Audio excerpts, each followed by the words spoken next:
Morning, Paul. How are you doing? I am doing very well.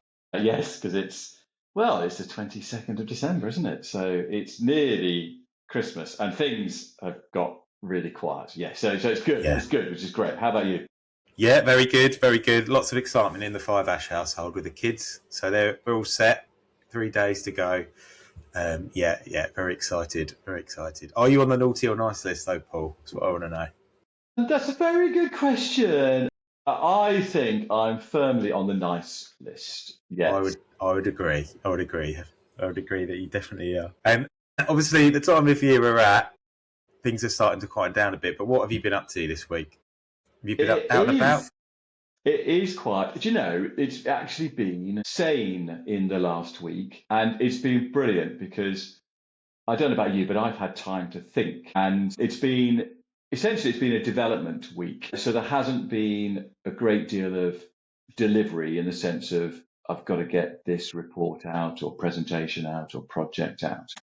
And so I've been focused on, I mentioned it last week, on brand positioning work, Yeah, which has been fascinating. I always hesitate saying this. I don't know why. I suppose it's because you don't want to pretend you've got all the answers. But I've developed a method for how to do brand positioning. And I'm sure there's plenty of methods out there. And I've read quite a lot and got to grips with it. But I've developed a method and it's all about getting that really interesting tension between people's needs and their unmet needs and how brands are going to resolve that and how you move up the brand benefit ladder. And I've really enjoyed doing that. And I've been playing around with it. And I was thinking about good examples, and I thought about Snickers. Stickers, Snickers, stickers. the chocolate The bar. chocolate bar. Yeah. Because if you take, I don't know if you know, but those in the business, those are called count lines. Yeah, all the Whispers, Mars bars, Yeah. Snickers. Yeah. You think, well, they're all the same.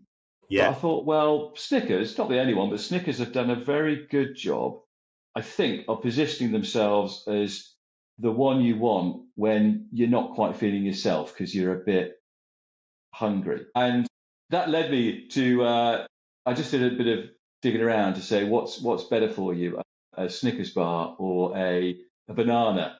And, and the conclusion from the internet is that a banana is fuel, Yeah. whereas a Snickers is a treat pretending to be To be fuel. fuel. Interesting. But nevertheless, they've done a very good job with their brand positioning. What and how do you think they've done that, Paul? Like, what is it that is it kind of the focus on their position? Like you said, it's like this when you're hungry. They've managed to really nail that, double down on it, and be I think so. consistent with it. Yeah, I think Yeah. so. Because Yeah. that campaign where you're not quite feeling yourself. I can't remember the characters Yes. they Yes. had. It was Mr. T. Mr. Tears. Yeah, Mr. T. I think was Joan Collins in there as well. Or Yeah, Joan Collins was in there. Yeah. Yeah, being a sort of diva, wasn't she? Yeah. Yes. Yeah. So I think that's largely there, but I'm sure the focus on peanuts, which are associated, I guess, with protein and nutrition, and the consistency of the ads, and the fact it's a great creative idea, has probably got them that position. Well, that's interesting because actually, what I've been focusing on, similar, having a lot of thinking time, I've been talking to my marketing peers about certain projects, and we've been having a debate around kind of distinctiveness versus differentiation, right? So, what is the most important area to focus on with your brand? And obviously, distinctiveness is about your kind of core kind of assets that make you stand out and make you more distinguished in the market, and your differentiation is more about your positioning, right? So the bit you were talking about with Snickers. So what, in your opinion, Paul, I'd be interested to hear your thoughts. Do you think one's more important than the other, or do you think you just need that perfect blend? Well, it's interesting, isn't it? Because I think, and forgive me if I misrepresent either of them, but I think Byron Sharp would say that distinctiveness is the key because you can't differentiate. And if you do, your competition will catch up with you sooner than you know. Yeah. Whereas Ritson, I think, would say it's, yes, you can't be unique, but you can be differentiated relative to your competition. And so he would, I think, go the line of a bit of both. And I'm intuitively in that camp, that it's a bit of both, and really strong brands don't pretend that they're the only ones with that attribute, but they're the ones that are known for it. And then distinctiveness comes from their assets, for example. Yeah. Where are you on that one, Warren?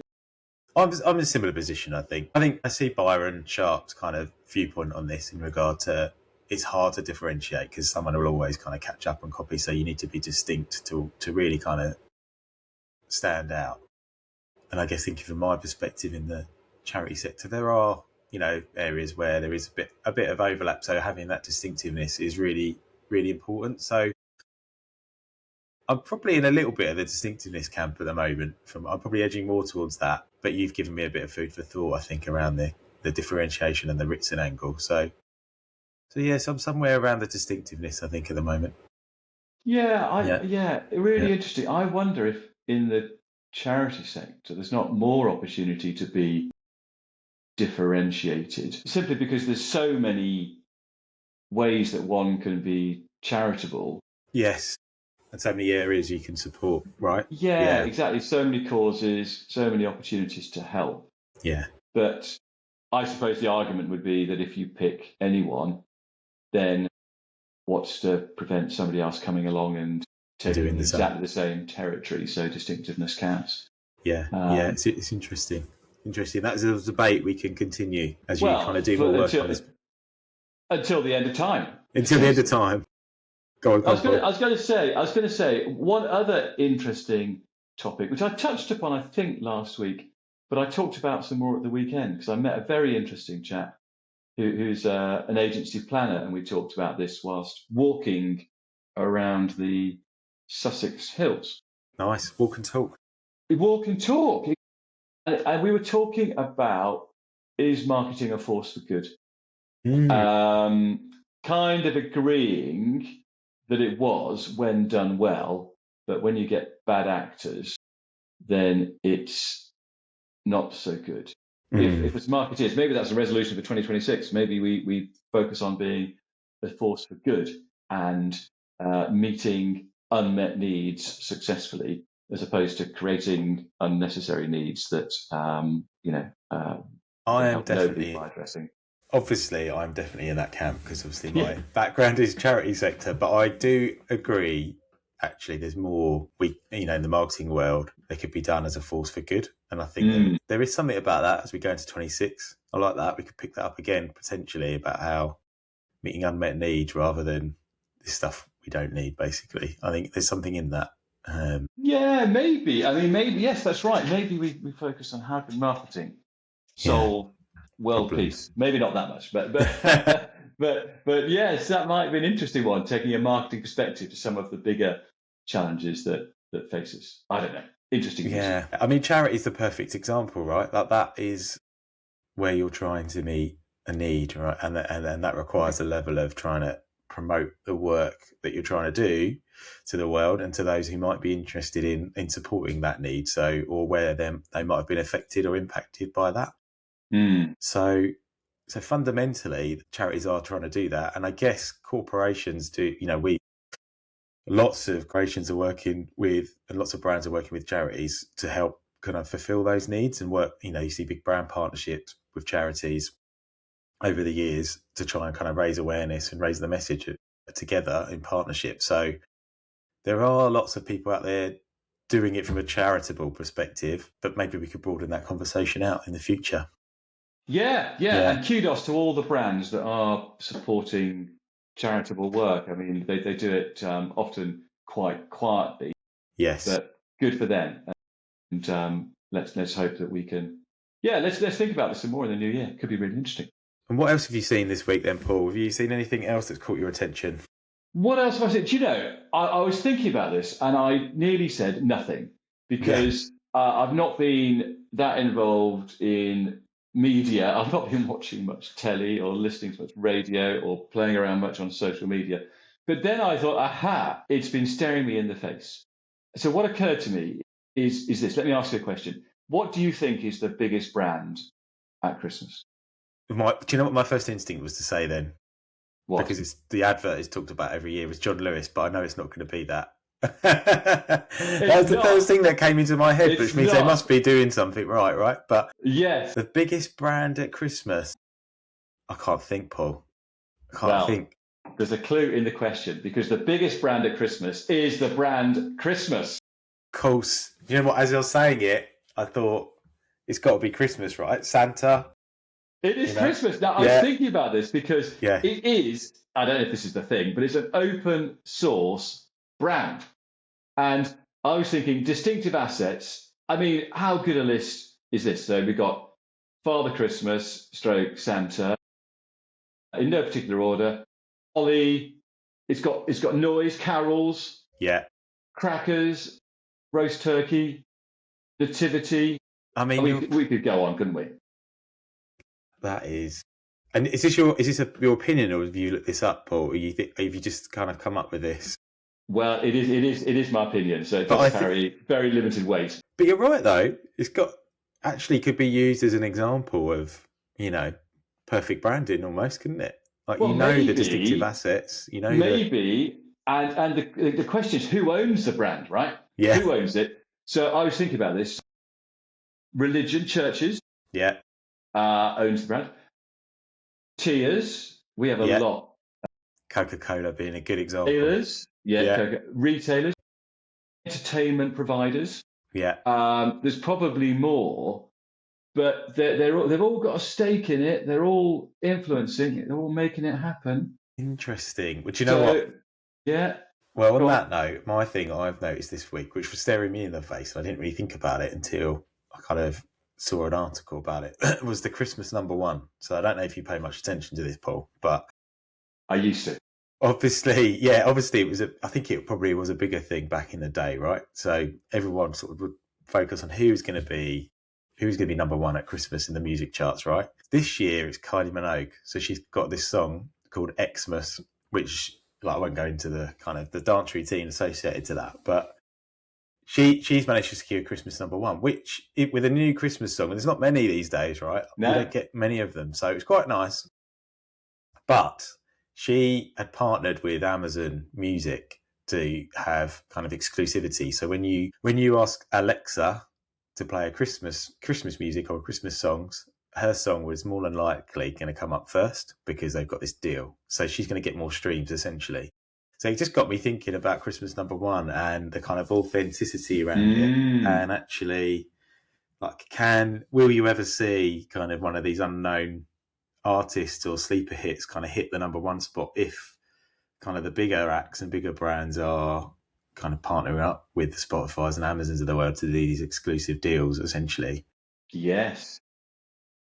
And added to the fact that a lot of the old tunes get kind of priority and pushed up right now because of the streaming services. So Last Christmas, for example, I looked it up, Wham! Everywhere has been #1 the last 2 years. So that's 40 years nearly after it came out. So it just got me thinking that you got this kind of totally different environment to what we used to have when you used to have Top of the Pops, and that's where you kind of see stuff we'd hear on the radio, right? Yes. Yeah. So I think you're right. Changed. I think things have changed, and the Christmas brand has changed. I was thinking about, and your kids are probably all over this, Elf on the Shelf. Yes. Yeah. They love it. So when do you think Elf on the Shelf began? Oh, do you know, I was trying to think of this. I was wondering this the other day, but I haven't looked it up, but I can't remember. 10 years? 10 years ago? 20 years. So 2005. 20? Really? Well, I've got it here. Carol Aebersold and Chanda Bell, they wrote the book Elf on the Shelf, A Christmas Tradition, which it wasn't, and has now become a Christmas tradition. And maybe at the expense of, I don't know, advent calendars. I mean, yeah. You're more well, likely we've still to got one of those. You still got, so maybe it's an addition. I don't know. Yeah. But it does change.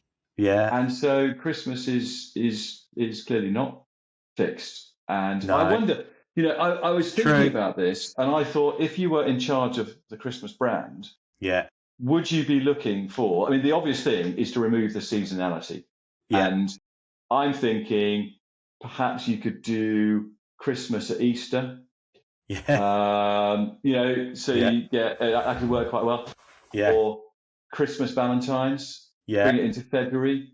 Yeah. Or Expand it out. Christmas Halloween. I mean, that's not too big a jump, is it? Just going back a month. So Yeah. if I was brand manager for Christmas, that would be my plan for 2026. You'd expand out into other. Other seasons. Well, who knows? Maybe someone out there now is listening to that and thinking, actually, this is a good idea and a winner for 26. Yes. I hope not, but it might be true. It might be true.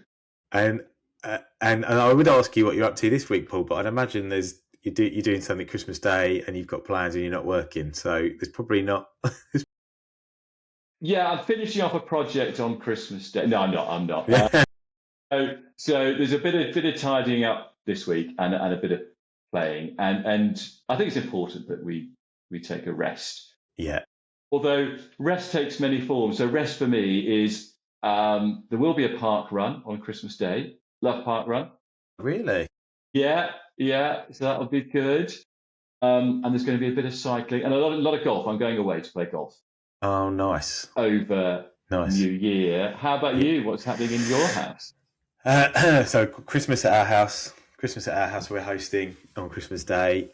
Panto Christmas Eve with the kids, which is now a tradition. So that'd be good fun. Which one? It's just down the road in East Grinstead at Chequers Mead. So a bit of a plug for Chequers Mead. Cinderella, the one is the Panto. Just trying to remember which one. Another bit of Christmas branding, I suppose, is the Panto, isn't it? Yes. And then there's that weird week, right, in between Christmas and New Year, where trying to keep the kids busy. So we're trying to plan all sorts of things for family and things like that. A bit of football. Going to watch the football. I know we're not meant to mention that word at the moment, but yeah, going to watch a bit of football on the day after Boxing Day, I think, Crawley Town. So yeah, so looking forward to it. Looking forward to a break, and thinking about this podcast and how we go back into the new year even stronger, serving some good content as well. Yes, we will be back in January. Yes. So little break and then we'll be back in a couple of weeks. So yeah, looking forward to that. Fantastic. Well, look, I hope you have a brilliant Christmas, and I've really enjoyed chatting the last few weeks. And yeah, what 2026 brings, who knows, but it will be fun. And you, Paul, have a good one. Merry Christmas. Merry Christmas.